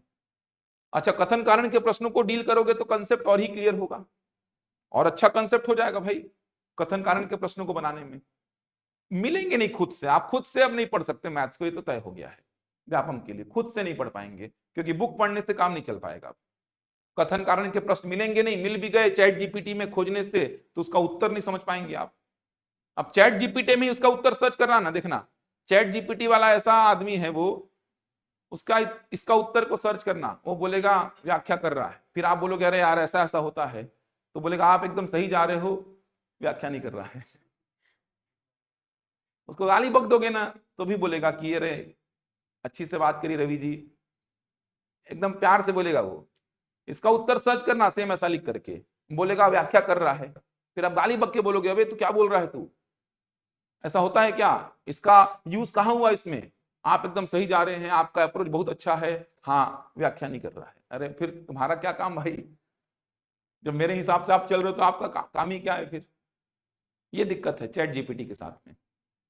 तो चैट जीपीटी के भरोसे तो नहीं हो पाएगा कि आप कथन कारण के प्रश्न निकाल रहे हो और उसका उत्तर पूछ रहे हो, तो उसका उत्तर कभी वो ए बोलेगा कभी भी बोलेगा, वो उसके भरोसे तो बैठना नहीं है। देखो ना, इसी में आपको समझना, मैक्सिमम बच्चे कारण बोलेगा, कथन की सही सही व्याख्या कर रहा है, नहीं कर रहा है भाई। इस 35% को फाइंड करने में इसका कोई रोल आया क्या? अब ये 35% आएगा कि नहीं आएगा मेरे को नहीं पता, मैं अपने मन से बोल रहा हूं कि मान लो आएगा, चलो मान लो कथन क्या है अपने आप में सही, लेकिन ये कारण जो है कथन की व्याख्या नहीं कर रहा है, क्योंकि इस 35% को फाइंड करने में इसका कोई रोल नहीं आया है, कोई रोल नहीं है इसका। समझ आ रहा है? तो ये सब चीजें अपन पढ़ेंगे, इन सारे चैप्टर्स में कवर करना है अपन को। इन सारे चैप्टर्स में, ये जितने भी चैप्टर्स आपको दिखाई दे रहे हैं, इन सारे चैप्टर्स में अपन सारी बातों को सीखेंगे। तो अपना अभी अप्रोच कैसा होगा, हर टॉपिक में कथन कारण के प्रश्न, ऐसा लाइन से जमाने वाले प्रश्न, सही जोड़ी बनाने वाले प्रश्न, सब कुछ देखेंगे अपन। सही जोड़ी बनाने वाले प्रश्नों में दिक्कत नहीं है। सही जोड़ी बनाने वाले प्रश्न कैसे आते हैं, जैसे एग्जांपल के लिए मैं बोल दिया A/B 3/4, B/C 8/9, तो A/C कितना होगा, जैसे ये ऐसा दे दिया, समझ आ रहा है। बी में क्या दे दिया, 1/3/1/4 का वैल्यू क्या होगा, बी में ऐसा दे दिया, ये देखिए। सी में कैसा दे दिया, सी में ऐसा दे दिया, A/B 3/4, तो 2A + 5B अपॉन A+B का वैल्यू क्या होगा, ऐसा दे दिया।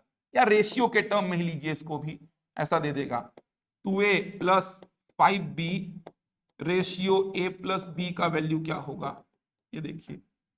एक और दे देगा, समझ आ रहा है, एक और प्रश्न बना दिया, जैसे मान लो एग्जांपल के लिए बोल दिया कि 2A = 3B और 3B = 4C, तो A/C क्या होगा, ये देखिए। ऐसा प्रश्न देगा सही जोड़ी में। अब यहाँ पे क्या करेगा वो, इस प्रकार के 4 आंकड़े दे देगा, इतना रेशियो इतना, इतना रेशियो इतना, इतना रेशियो इतना, इतना रेशियो इतना। अच्छा, पढ़ाने वालों को समस्या पता है क्या आ गई है अब, पढ़ाने वालों को समस्या ये आगे सब पढ़ा भी नहीं पाएंगे चीजों को। अब एक तो कथन कारण में दिमाग लगाना भी बहुत टफ काम हो गया है, तो गणित पढ़ाने वालों के साथ समस्या ये आ गई है, व्यापम में गणित कैसे पढ़ाएं। अब कथन कारण के प्रश्नों को खुद ही एक्सप्लेन नहीं कर पाएंगे, बहुत सारे टीचर नहीं कर पाएंगे। जो जनरल गणित जिनसे बनता था वो कथन कारण के प्रश्नों को अब डिटेल में ऐसा एक्सप्लेन नहीं कर पाएंगे, बहुत जगह फंसेंगे वो लोग, क्योंकि बुक में अवेलेबल है नहीं, वो खुद से सोचना पड़ेगा उनको। दूसरी बात, ये सब प्रश्न खोजने बहुत टफ टास्क हो गए हैं, और सही जोड़ी बनाने के प्रश्न आए तो ऐसा थोड़ी कि कुछ भी आ जाएगा यार, सिस्टमेटिक आएगा ना। सिस्टमेटिक का मतलब यहां पर जैसे दो ठो का रेशियो पूछा तो यहां पर भी क्या पूछेगा, दो ठो का ही रेशियो पूछेगा, यहां पर भी दो ठो का ही रेशियो पूछेगा, यहां पर भी दो ठो का ही रेशियो पूछेगा। ऐसा थोड़ी कि यहाँ पे दो ठो का रेशियो पूछा, यहाँ पे तीन ठो का, यहाँ पे चार ठो का, यहाँ पे एक ठो का, बता दिए फिर तो बनाने नहीं पड़ा आपको। समझ आ रहा है क्या बोलना चाह रहा हूं? ऐसा थोड़ी है कि यहाँ पे ए रेशियो सी पूछा, यहाँ पे एबीसी का रेशियो पूछा, यहाँ एबीसीडी का रेशियो पूछा, अरे फिर तो ऑप्शन को ही देख के समझ में आ जाएगा कि दो ठो वाला इसका होगा, तीन ठो वाला इसका होगा, चार ठो वाला इसका होगा। ऐसा थोड़ी है। तो सही जोड़ी बनाने के प्रश्न अगर आए, देखो ना मैंने क्या बोला, यहाँ ए रेशियो सी बताओ, यहाँ पे इसको सिंपलेस्ट फॉर्म में लिखो, यहाँ पे देखो ऐसा, यहाँ पर देखो ऐसा, मतलब चारों ऑप्शन कैसे होंगे, दो दो पद वाले होंगे। चारों ऑप्शन में अनुपात के कितने पद रहेंगे, दो पद। किसी एक को सॉल्व करो, ऑप्शन मैच करो, मिल गया तो ठीक, वरना एक और करो आपको उत्तर मिल ही जाएगा। मतलब यहां पर दो प्रश्न को सॉल्व करेंगे आपको उत्तर मिल जाएगा, दो प्रश्न को। तो ऐसे प्रश्नों को भी डील करेंगे अपन। कूट वाले प्रश्न आ रहे हैं आजकल, कूट वाले प्रश्न। तो कूट वाले प्रश्न का मतलब जैसे स्टेटमेंट दिए होंगे और आपको बताना है कौन सही कौन गलत, कौन सही कौन गलत, ऐसा बताना है। इस सारे प्रश्नों को डील करेंगे अपन, जितना भी आपका सेक्शन है ये, इस पूरे सेक्शन में। तो अभी अपना पढ़ने का तरीका क्या होगा, ध्यान रखिएगा। अभी मैं बेसिक चीजों को पढ़ाऊंगा जो पूरे सिलेबस में काम में आएगी। उम्मीद तो कर रहे हैं कि फरवरी महीने में आ ही जाएगा, बाकी उम्मीद तो 1.5-2 साल से कर ही रहे हैं अपन। फरवरी महीने में तो पूरी उम्मीद है कि आ ही जाएगा, क्योंकि राजपत्र में भी ये प्रकाशित कर दिया है चीजों को, भर्ती नियम वगैरह सब डाल दिया है। तो फिर उम्मीद की जा रही है कि अब विज्ञापन फरवरी महीने में जारी हो जाएगा। एग्जाम कब होगा किसी को जानकारी इसका नहीं है। अक्टूबर भी बोल रहे हैं लोग होगा, जून भी बोल रहे हैं होगा।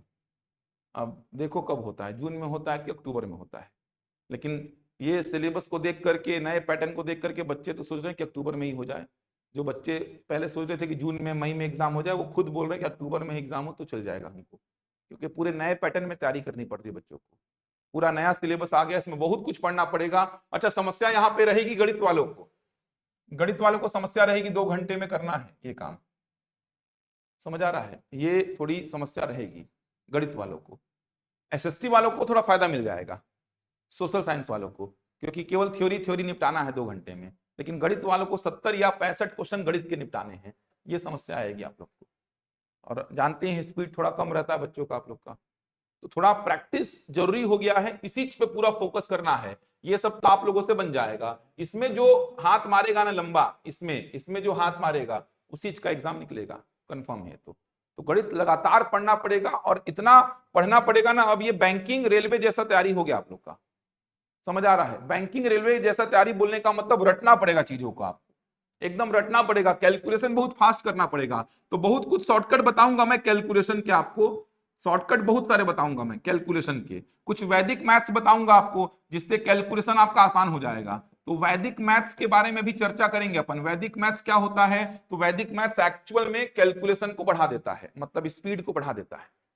वैदिक मैथ्स जैसे वर्ग निकालना है मेरे को, जैसे मैं बोला 96 का वर्ग निकालना है मेरे को, समझ आ रहा है? 96 का मेरे को वर्ग निकालना है, 10 सेकंड में वर्ग निकाल दोगे, 10 सेकंड भी नहीं लगेगा आपको 96 का वर्ग निकालने में। समझ आ रहा है? ये वैदिक मैथ्स होता है आपका, एकदम सिंपल। 100 में कितना कम है? ये 4, तो 96 में 4 कम करो, कितना आ जाएगा? 92, और जितना कम किया उसका वर्ग, 92 से 16। समझ आ रहा है? ऐसे बनता है 10 सेकंड, वैदिक मैथ्स है। इसका नाम भी है यावदुनम तावदुनिकृत्य, ऐसा करके इसका पूरा नाम है, यावदुनम तावदुनिकृत्य वर्ग च योजित विधि, ऐसा करके पूरा नाम है। तो वो नाम वगैरह आपको नहीं पढ़ना है, बस आपको पढ़ना यह है कि शॉर्टकट क्या है। क्या शॉर्टकट है पता ही है? 96 का वर्ग निकालने में। लेकिन समस्या यह है कि हर जगह पे सेम शॉर्टकट नहीं लगेगा, ये भी समस्या है। लेकिन इन चीजों को याद करना पड़ेगा, तब स्पीड बढ़ेगा आपका, तब 2 घंटे में पेपर को बना पाएंगे। शॉर्टकट मैंने क्या लगाया पता है? जैसे 100, 1000, 10,000, इनके आसपास कोई डेटा अगर है, इनके आसपास अगर कोई डेटा है और उसका वर्ग निकालना है, तो आप क्या बोलेंगे? 100 से कितना कम है ये? 4। तो 96 में 4 कम कर दो, कितना आया? 92। और जितना कम किए उसका वर्ग कर दो, 16। समझ पा रहे हैं? जैसे मान लो मेरे को निकालना है 95 का वर्ग, बता पाओगे? 100 से कितना कम है ये? 5। तो 95 में 5 कम करो, कितना आएगा? 90। और जो कम किए उसका वर्ग 25। 90, 25। समझ आ रहा है? ऐसे काम बनता है। इसको बोलते हैं यावदुनम। ये जो यूट्यूबर जो है बताते हैं कि मेरा विधि है, ये मैंने निकाला है, अरे ये हमारे पूर्वज निकाल के चल दिए हैं। समझ आ रहा है? यूट्यूबर बताते हैं कि हमारा विधि हमने ऐसा निकाला है, अरे ये आप क्या निकालोगे? इसका नाम हमको पता है, यावदुनम तावदुनीकृत्य वर्ग च योजियत विधि, ऐसा नाम है इसका। ये पढ़ते हैं अपन सीजीपीएससी मेंस में। सीजीपीएससी मेंस में पूरा वैदिक मैथ्स पढ़ाना पड़ता है। अरे शिशु मंदिर में पढ़े होगे, सरस्वती शिशु मंदिर में, तो वहां पढ़े होगे ना वैदिक गणित? पढ़े हो क्या? कि सरकारी में पढ़े हो? सब सरकारी में पढ़े हो? कौन सा स्कूल में पढ़े हो? तो वहां नहीं था क्या वैदिक मैथ्स? 9th 10th में कुछ पढ़े हो क्या वैदिक मैथ्स? है ना? आजकल तो ऐड कर दिया है। पहले केवल सरस्वती शिशु मंदिर में इसको पढ़ाते थे वैदिक मैथ्स। संस्कृत में नाम होते हैं अलग अलग मेथड के, ये सब पढ़ाऊंगा। लेकिन अब आप जनरली इसको पढ़ाता नहीं हूं मैं बच्चों को, क्योंकि जनरल अगर आप पेपर देखेंगे व्यापम का किसी भी एग्जाम का, तो उसमें मैथ्स के साथ हिंदी, अंग्रेजी, computer, Indian GS, Chhattisgarh GS, current affair, reasoning सब रहता है और सब पढ़ना पड़ता है। वेटेज सबका लगभग इक्वल इक्वल रहता है, थोड़ा मोड़ा अप डाउन रहता है। लेकिन अब तो आपका एकदम क्लियर हो गया है कि इसी चीज को पढ़ना पड़ेगा तभी सिलेक्शन होगा आपका। सीडीपी तो पढ़ते 3 साल हो गया आपको यार। आएगा शिक्षक भर्ती, आएगा शिक्षक भर्ती करते करते सीडीपी को 4 बार पढ़ दिए हो गया आपको। हिंदी में 5 ही नंबर का है, हिंदी बन जाएगा। अंग्रेजी 5 नंबर का है। अब बोल रहे अंग्रेजी के लिए दिव्या मैडम ही पढ़ाएंगी क्या? भाई 5 नंबर का है, उसको कोई भी पढ़ा दे। 5 ही नंबर का अंग्रेजी है। कोई भी आपका सेक्शन हो, 5 ही नंबर का तो अंग्रेजी है। सोशल साइंस वाले का भी 5 नंबर का अंग्रेजी आएगा और मैथ्स वाले का भी 5 नंबर का अंग्रेजी आएगा। फिर भी मैडम ही पढ़ाएंगी, दिव्या मैडम ही। लेकिन फोकस अपने विषय पे करना होगा, अपने विषय पे पूरा पूरा अपने विषय पे फोकस करना होगा। कल से चालू करेंगे क्लास, पूरा एक एक टॉपिक पूरा डिटेल में पढ़ाऊंगा।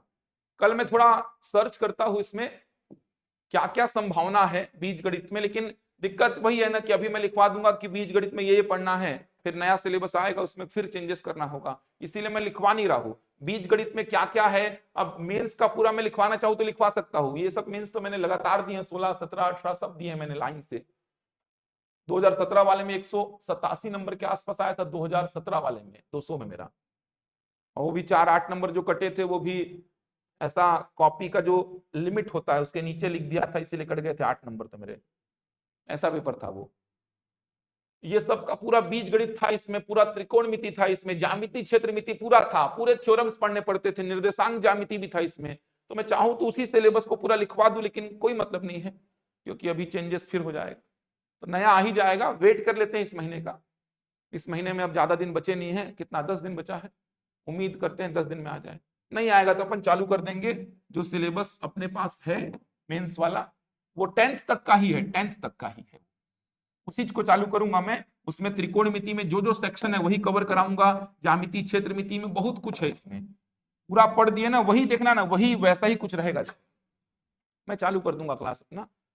तो अभी मैं इस महीने पूरा बेस बनाऊंगा आपका, पूरा बेस। जैसे ये सब गलतियां जो कर रहे थे ना आप, ये सब गलतियां नहीं करेंगे। तो इस महीने पूरा बेस बनाऊंगा आपका, जितना बेस है नंबर्स को लेकर के कोई कंफ्यूजन नहीं रहेगा। मैं बताऊंगा आपको √2 क्या है, परिमेय क्या अपरिमेय, बताओ जल्दी से। क्यों अपरिमेय है पता है? क्यों अपरिमेय है? ये सब कथन कारण में आएंगे प्रश्न आज का। फिर आप ऐसा बोल दो क्योंकि परिमेय नहीं है, फिर आप ऐसा बोल दो ना, क्योंकि परिमेय नहीं है इसीलिए अपरिमेय, ऐसा बोल दो फिर आप।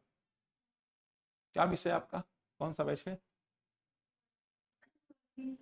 2 मिनट वेट करिएगा, बस क्लास छोड़ रहा हूं, अभी चालू नहीं हुआ है वो क्लास। 2 मिनट वेट करिएगा बस। √2 अपरिमेय क्यों है? अपरिमेय तो है, इसको P/Q में कन्वर्ट नहीं कर सकते। क्यों नहीं कर सकते पता है? पढ़ाऊंगा पूरा, ये सब कथन कारण में पूछा जाएगा, ये सब इसीलिए पढ़ना पड़ेगा। √2 का वैल्यू जो होता है 1.41, 4, 2, 1, 3, 5, 6 ऐसे चलते जाएगा चलते जाएगा चलते जाएगा चलते जाएगा, कभी खत्म ही नहीं होगा। समझ आ रहा है? बचपन में ऐसा सीखे होंगे, 2 का वर्गमूल भाग विधि से, ये सब सीखे हैं बचपन में, ऐसा ऐसा 2 का वर्गमूल भाग विधि से। तो रिमाइंडर कभी जीरो मिलेगा ही नहीं, इसमें कभी जीरो नहीं मिलेगा। मतलब आप अपना बचा हुआ जीवन पूरा पूरा वर्गमूल 2 का वैल्यू निकालने में दे सकते हो। समझ आ रहा? रिमाइंडर कभी जीरो नहीं मिलेगा इसमें। इधर से ऐसा पेयर नीचे आते जाएगा, ऐसा पेयर नीचे आते जाएगा, बढ़ाते जाओ पेयर, वो नीचे आते जाएगा, बढ़ाते जाओ पेयर, वो नीचे आते जाएगा, और इधर पे 1.41, 4, 2, 1, 3, 5, 6 ऐसे डिजिट्स बढ़ते जाएंगे। मतलब मैं पूरा जीवन चाहूं तो वर्गमूल 2 का वैल्यू निकालने में दे सकता हूं, कभी खत्म नहीं होगा, एंड ही नहीं है उसका कुछ, रिमाइंडर जीरो कभी आएगा ही नहीं। इसका मतलब दशमलव के बाद अनंत अंक हैं, अनंत का मतलब अंत ही नहीं है, और अलग अलग अंक आ रहे हैं, देख रहे हो, अलग अलग अंक। ऐसे नेचर को जो दर्शाएगा उसको P/Q में कन्वर्ट नहीं कर सकता, इसको बोलते हैं अनावर्ती अशांत। ऐसे नेचर को जो दर्शाता है उसको क्या बोलते हैं? अनावर्ती अशांत, नॉन रिकरिंग, नॉन टर्मिनेटिंग। अनावर्ती अशांत नेचर की वजह से ही इसका P/Q संभव नहीं है, और जिसका P/Q संभव नहीं है उसको क्या बोलते हैं? अपरिमेय। ये सब पढ़ाऊंगा, कारण के साथ जानोगे तब जाके आजकल के प्रश्न बना पाओगे आप, कारण के साथ आपको जानना पड़ेगा। वर्ग 3 में मैथ्स जो है वो 20 नंबर का आएगा। वर्ग 3 में जो पूछ रहे हैं, आप लोग में से कोई वर्ग 3 भी दे रहा है क्या? वर्ग 3 नहीं दे रहे हैं? वर्ग 3 में मैथ्स 20 नंबर का है, उसमें इतना सब मैथ्स नहीं पढ़ना है, लेकिन ये वाला सेक्शन वर्ग 3 में, ये वाला सेक्शन है पूरा, ये सेक्शन पूरा है, इसका कुछ पार्ट है, ये तो है ही नहीं, ये थोड़ा सा है, ये थोड़ा सा है, ये है ही नहीं, ये रहेगा जहां तक मेरे को लग रहा है। वर्ग 3 में बहुत कम मैथ्स है, 20 नंबर का लेकिन वेटेज है 100 में, ऐसा बोला जा रहा है। 150 में 30 था तो 100 में 20 रहेगा, ऐसा बोला जा रहा है। क्लियर है यहां तक? कल से चालू करूंगा, क्लास मत छोड़ना, कल से प्रॉपर नोट्स बनाना, नोट्स बनाना, बहुत सारी चीजें सिखाऊंगा, बहुत कुछ नया मिलेगा। पुराने पैटर्न में अब तैयारी नहीं करनी है, थोड़े नए पैटर्न में तैयारी करनी है आपको। नए पैटर्न में पूरी तैयारी रहेगी। 1.5 से 2 घंटे की क्लास अभी आपकी मैथ्स की रहेगी, 1.5 से 2 घंटे, आगे बढ़ा भी सकता हूँ। थोड़ा बड़ा एक्स्ट्रा मैं शाम को कभी बुलाऊं तो शाम को भी आना पड़ेगा कभी कभार, क्योंकि मैथ्स का तैयारी करोगे तब बनेगा, जितना पढ़ोगे उतना स्पीड बढ़ेगा। और दूसरे एग्जाम्स को अब थोड़ा छोड़ना पड़ेगा आपको। आप सोचोगे कि शिक्षक भर्ती वर्ग 2 के साथ मंडी भी निकाल लूं क्या? सर नहीं निकलेगा, समस्या आएगा, थोड़ा नहीं पढ़ना पड़ेगा साइंस। जहां तक अभी जो बोल रहे हैं साइंस नहीं पढ़ना पड़ेगा, मैथ्स वालों को केवल मैथ्स ही पढ़ना पड़ेगा, साइंस वालों को अगर पद आए तो केवल साइंस ही पढ़ना पड़ेगा, ऐसा तो बोला जा रहा है, और ऐसा ही होने की पूरी संभावना है। साइंस वालों को फिजिक्स, केमिस्ट्री, बायो तीनों पढ़ना पड़ेगा अगर आता है तो। मैथ्स में केवल मैथ्स, इसीलिए अब दिक्कत यह कि वर्ग 2 में अगर जा रहे हैं तो सीरियसली जाइए वर्ग 2 में। आप सोचेंगे मंडी वाला देख लूं, परिवहन देख लूं, ये वो करेंगे तो कहीं के नहीं रहेंगे फिर आप, क्योंकि मंडी में फिर आपको पढ़ना पड़ेगा क्या? इंडियन जीएस, 25 क्वेश्चन का इंडियन जीएस है उसमें, समझ आ रहा है? 10 का उसमें छत्तीसगढ़ जीएस, 10 का उसमें करंट अफेयर, कितना हो गया? 45, और आपका कितना है? जीएस 5, ये फर्क आएगा। मैथ्स वहां पे कितना है? 20 100 में, और आपका मैथ्स कितना है? 70, ये समस्या आएगी। वहां पे रीजनिंग पढ़ना पड़ेगा 10 प्रश्न के लिए, आपका रीजनिंग है ही नहीं, तो आप कहीं के नहीं रहेंगे 4 एग्जाम देखेंगे तो। वर्ग 2 में अगर आप जा रहे हैं मैथ्स विषय से, तो वर्ग 2 में मैथ्स विषय में एकदम लग करके तैयारी करिए, लग करके तैयारी करेंगे तो यहाँ पे कंपटीशन कम रहेगा। कितने बच्चे बैठेंगे सोचो ना, वर्ग 2 में मैथ्स में कितने बच्चे बैठेंगे? और 250-300 पद तो रहेंगे करीबन मैथ्स के। साइंस कितना है? 350, बहुत होता है 350। और बैठेंगे कौन? केवल मैथ्स वाले। कितने बैठेंगे मैथ्स वाले, क्या लगता है कितने होंगे लगभग? मैथ्स वाले बच्चे कितने होंगे बोल रहा हूं?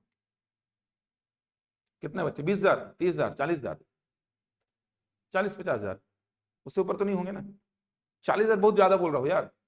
पूरे शिक्षक भर्ती में कितने बच्चे बैठते थे? लाख बच्चे, लाख सवा लाख।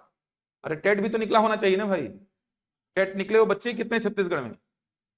टेट भी तो निकला होना चाहिए, और इस बार का तो सरकार ऐसा टेट दे दिया कि निकलेगा ही नहीं बच्चों का।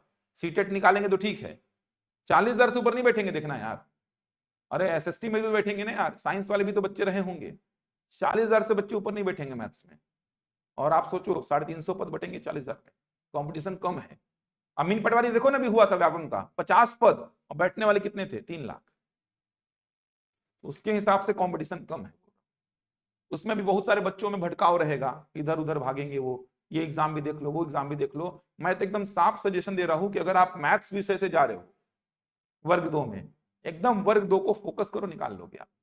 10 जगह भागोगे तो कोई एग्जाम नहीं निकलेगा, क्योंकि अब जो है कॉमन तैयारी का फंडा शिक्षक भर्ती में वर्ग 2 में नहीं लगेगा कि मैं उस एग्जाम का भी देख लूं सर, इसका भी देख लूं, इसका भी देख लूं, ये नहीं चल पाएगा। आपको मैथ्स ही पढ़ना पड़ेगा डेली। अगर आप 8 घंटे पढ़ते हो तो 6 घंटा तो आपको मैथ्स ही पढ़ना पड़ेगा, इसमें 6 घंटा, तब जाके आपका सिलेक्शन होगा। क्योंकि स्पीड भी मेंटेन करना पड़ेगा 70 प्रश्नों के लिए, रटा होना चाहिए। मेरे नोट्स से 70 में से देख लेना 50 प्रश्न तो आपको नोट्स और प्रैक्टिस शीट से मिल जाएंगे, नोट्स और प्रैक्टिस शीट से मिनिमम 50 प्रश्न मिल जाएंगे आपको। तो ये 50 एकदम रटे होने चाहिए कि देखिए और आंसर निकाले आप।